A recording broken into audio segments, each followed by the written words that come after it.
the Bailey Theatre, but you already know the Bailey Theatre because you're part of the Camrose Art Society. And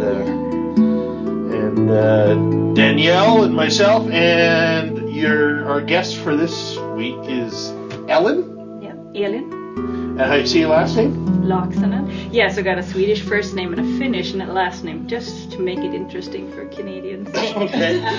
My Canadian rodeo name is Sparkles, so that also works. A rodeo? Would you come over to the rodeo? No. Like, first time I visited Canada ever, my friend took me to Grand Prairie Stampede. And before coming to Canada, I knew hockey. Okay. That's about it. And then I came here to Alberta, and I'm like, oh, cowboys.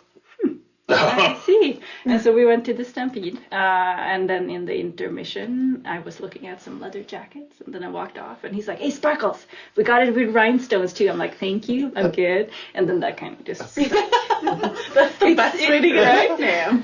Well, how long have you been in Canada? Almost 10 years now. 10 years? Yeah. Oh, okay. So it's been a while. Okay. Why did you come to Canada? Long story short, ex-husband. Ooh. Yeah. Okay. I thought I had found happily ever after, and then not so much. But So you needed to get away, and what's better to separate than the Atlantic Ocean? no, I moved here to marry him, Oh. and then Ah. I stayed because we have a daughter. Oh. Okay. It's, Well, that's a better story than I thought. So. Somewhat. You know. yeah, I guess like escaping over the Atlantic would be pretty like bye. Yeah. Oh yeah, but it's all good. Like just before moving, I was almost done with like my shoemaker education, and I was gonna open up like a shoe repair shop in my hometown.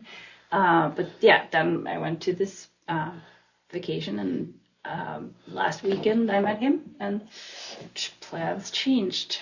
I ended up here in Canada, learning about cowboys and things.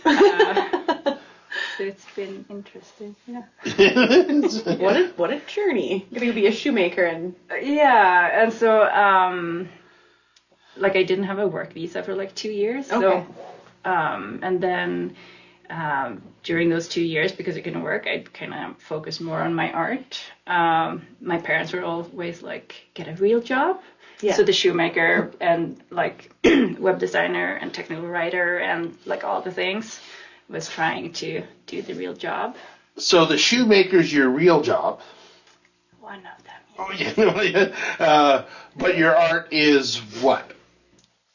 Like, passion. yeah. Well, okay. Yeah. I mean. Well, so I Art is passion. Passion is art, and so much but- art transcends each other. But, yeah, but I collect hobbies and tools, and sometimes collecting the tools is the hobby. I understand that. Right. I have so many just craft items But that everything- I'm never gonna use. Right. We're gonna have But I have them. we're gonna have a craft library at the art society, so that we can. Okay. Yeah. So, my way into all these other crafts is leatherwork. I did a nice little leatherwork because we did Three Musketeers, and we had to build all these baldricks for the swords we could either buy them, rent them, make them out of plastic, and we thought, you know what, if everybody joins together, and we had a big workshop, and we all got around there, we all made our own baldricks and spats for boots and all that sort of stuff, and that transitioned to I had to make a new Santa Claus belt for my Santa Claus. So I had all the tools, I got all the punches and all that stuff, and I wanted to do more, but it's kind of fell. Yeah, like leatherwork is a lot of fun. Like, there's a lot of tools. Yeah. I remember in high school we did built the binders, or you made a wallet or whatever in high school. Yeah. Oh, that sounds so much fun. I've never worked with leather. It's way more forgiving than fabric. So like if you don't cut it like exactly, you can just stretch it and like it will still like cooperate with you. Oh, a little water, and then you can form it into shapes, and it holds the shapes. Like there's like endless Santa has a cell phone wallet now for his cell phone. Yeah. No, you can do so many things. But when you learn one thing, that kind of ties into other things. So I started out drawing like when I was a kid, and I was like, I'm gonna draw as a profession, and then I went into writing, and then that's why I did the journalist education. But when I was there, I'm like, this is very like square, and like you have to do it a certain way, and you are not allowed to have opinions and stuff. You have to like report what's happening. And so I'm like, nah.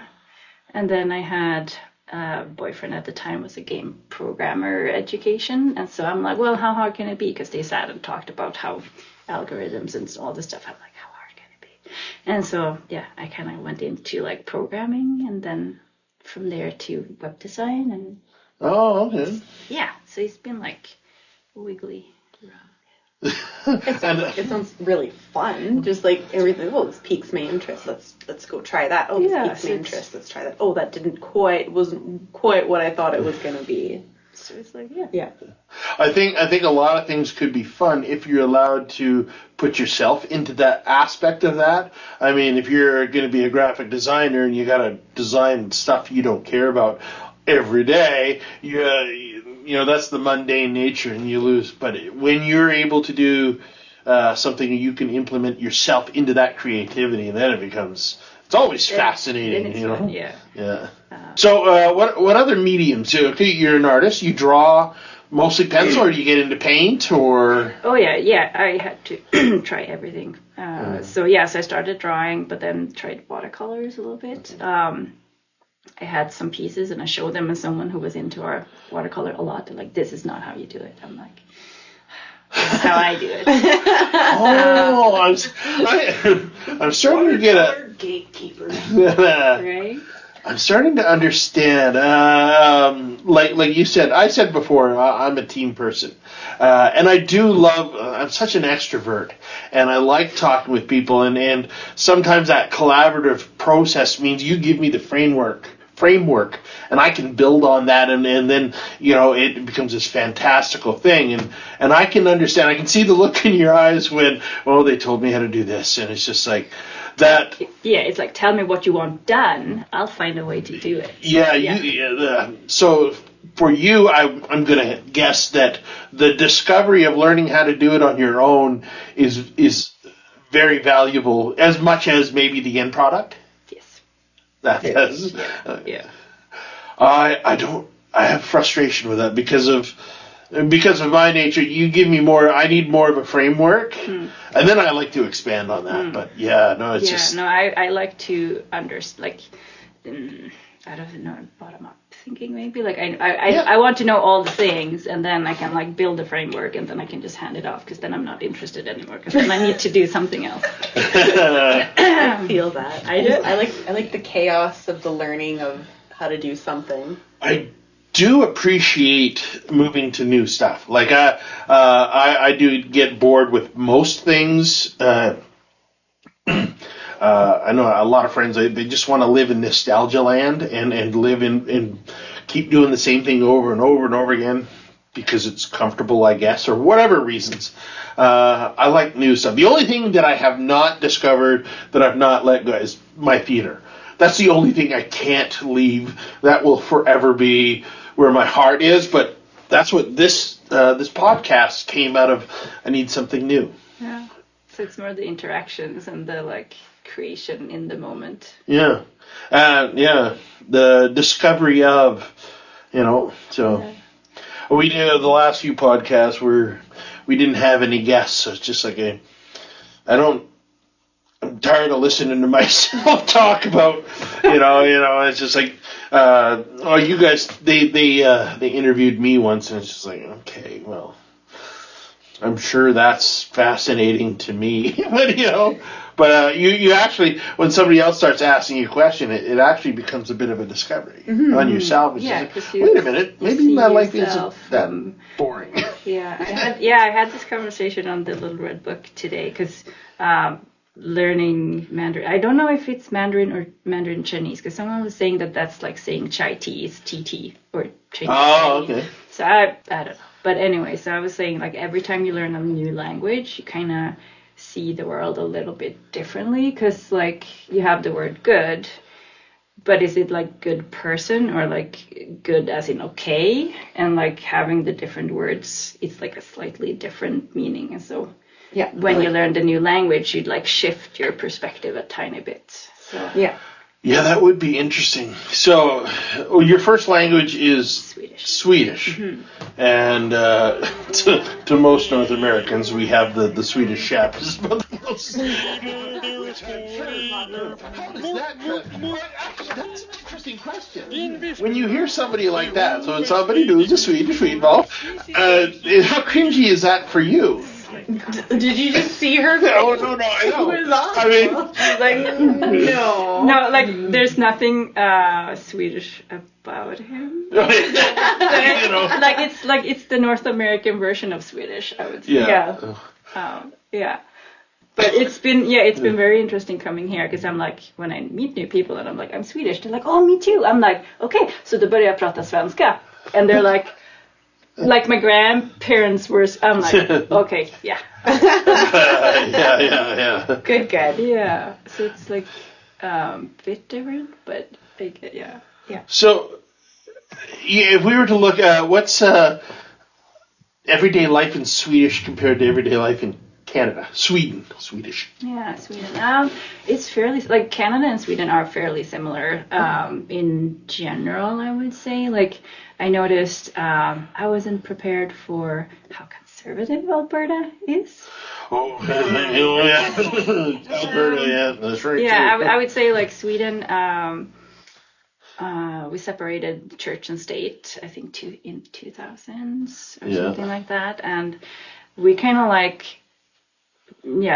believing in God. We're like, isn't that kind of like medieval times? When church is involved with politics? In anything. Like, okay. No, like in everyday conversations, like it's like less than 20% of Sweden is religious, I would say. And that's like Sweden, that's Christianity, Hindu, Jew, like Muslim. All that.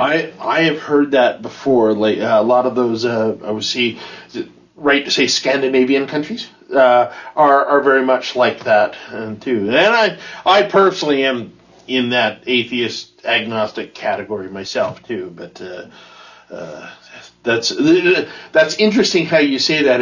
What was the term you used? What did I say? Oh, I can't remember what you said. It was like the idea that we came here, the conservative nature of us was taken back, and you felt it was a bit medieval. That was the word. Yeah. Yeah, like it's kind of looked at as like a thing of the past, and so when we see like movies from Hollywood and there's like very like conservative people, we think that it's an exaggeration. Okay. And then when you come here and like you live it, and you're like at a formal dinner and someone goes up and say grace, it's like, what is happening right now? That would, like, it would never happen in Sweden, because we don't want to offend people by assuming that you're a certain religion. See, like, it's very private. Yeah, see, that's always my take on that too. And people complain that you're not allowed to say Merry Christmas or whatever, or you're not allowed to do that in school. And it's just like, that's my take too. Like, if we're going to put it in schools, well then we live in a country that's strong in at least 3 different religions, and now we have Muslim, we have Jewish, and we got and on and on and on. If you do one, you got to do them all, and then it takes you till noon to get through that process, and then you can start learning, and that's how I've always felt with it too. Yeah, like in Sweden, we teach about all religion. Like it's not just, but it's just one little subject. That's kind of cool. I would like to learn more about other religions. But it's fascinating. It's kind of like, because I have that perspective, so then when I say things, and then I'm like plopped down in this environment, like what I say might be maybe seen through a different lens. Yeah. So then it's like, are we talking about the same thing? So it's been interesting for sure. I can just imagine. Literally, I can only imagine what it'd be like to do that. It's easy to walk into a place that doesn't have strong faith because, but walking into it, On that note, too, you mentioned school. So your school system's different over there, right? Or is it too similar? It's similar, I would say. Like K to 12. Yeah. Well, so like our preschool is very much like they're playing. They're like not doing much for school. Okay. Like I have a 6-year-old, so I like homeschooling her. It's like it's different. Homeschooling does not exist in Sweden. Like that's not done. Like you go to school, that's it. Oh, Okay. So that one I had to wrap my brain around a little bit, but it's been good. Like you don't have to get up a certain time in the morning. I like that part. Yeah. But then I think for like when you're 15 to 18, you can either go and do like more like similar subject as to that you already done, like more like reading type education, or you can like specialize. So we have like soccer education, so then they mostly play soccer, and then they have some subject like core subjects, or like to be a mechanic, or like You break into trades like more fairly trades. early. Yeah, Okay. like from 15 to 18, you can like go into different trades and stuff. Yeah. And then after that, people usually go to university.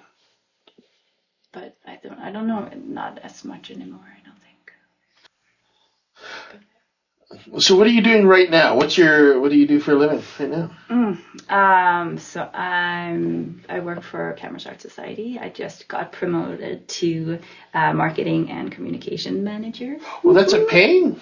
Yeah, Okay. yeah. Oh. So it's a paid position. It's part-time. So it's me and Jess. She's the executive director. Okay. Now. So yeah, so we're gonna streamline things and like get it going a little bit more. Okay. Exciting. That's super exciting. But then I have Sparkle on Graphics. That's like my business. And so it's like social media manager, strategy, like consulting for artists, I would say. Oh, okay. But I also I just finished illustrating a children's book with an author from Camrose. He's originally from England, and I'm from Sweden. So like both of us from Europe, but we met here and like. That's really did the cool. book, Oh, yeah. okay. I just seen an ad for that. Somebody's looking for a children's illustrator. Aiden, yeah. Oh, that was Ada? Or Aiden? Yeah. Oh, okay. Yeah, we posted it because I'm like, I have my own children's book that I got a scholarship for in 2012 that I like need to get done, that I was going to do last year. But then I got this one and I was like, well, I'll finish it soon. Am I like, are you allowed to say what the name of the book is, or not yet? Which one? The one that you just finished working on. Yeah, so it's the Magician, the Princess, and the Moon. Okay. The title. It's a very awesome story. Yeah, it's And who's the author, if you don't mind me asking? Daniel Preston. Okay. Yeah. Wicked. So he I don't know when he started it, but he have had that story for a long time, and then I met him at the St. Patrick's Day, I think, at the Fox. Okay. And we got talking, and then we were like, let's do it. That's wicked. That's so exciting. So it's super, and I helped him with the KDP publishing part. Okay. And then what's your book about? Your children's book? Oh, my book. So I belong to a minority population in Sweden. It's like a little bit of a backstory. But so I belong to a minority population in Sweden. Okay. We have our own language and flag and culture that's like a little bit separate from Swedish, because we live by the border to Finland. And so Sweden and Finland was one country. That's Sami? No, so we have ties with the Sami, but we're Tornedalian. So our languages are in the same Finnish Yrgic language tree thingy. Okay. So it's like a so I recognize some of the words that in their language. I'm okay. like, that's I kind of have the idea what they're saying. But anyway, so we did have residential schools in Sweden as well. Okay. And both Sami and Tornedalians were put there. And when we lost Finland to Russia, people along the border were not allowed to speak our language, because Swedish government did not want to lose more land to Russia. Okay. So when I was growing up, I asked my grandparents, can I learn this language? And they were like, learn something else, learn something useful. And so the story I'm writing, I'm writing it in both Swedish and meänkieli, my language. And it's also based in the area where I'm from. And so in the 70s, there was this post robbery. And the two dudes that robbed the post office, like they tied up the lady. And then it was in the middle of the winter, and they went up this mountain that we have this there's a cave and there's a little cafe. Okay. That's called Mrs. Claus Cafe, because the cave is called like the Santa Cave. Okay. We usually we hand out letters to Santa there before Christmas and stuff. But they went up this mountain in winter, so they left tracks, and so they were caught. But yeah, so that's kind of ties into my story. So it's like a Christmas story, and there's some Swedish Tornedalian folklore and stuff and things. So that sounds really cool. Like it's yeah. No, fascinating. Yeah. So one of the things that I've been liking to do with our podcast is pop-ups. So I want to make sure you write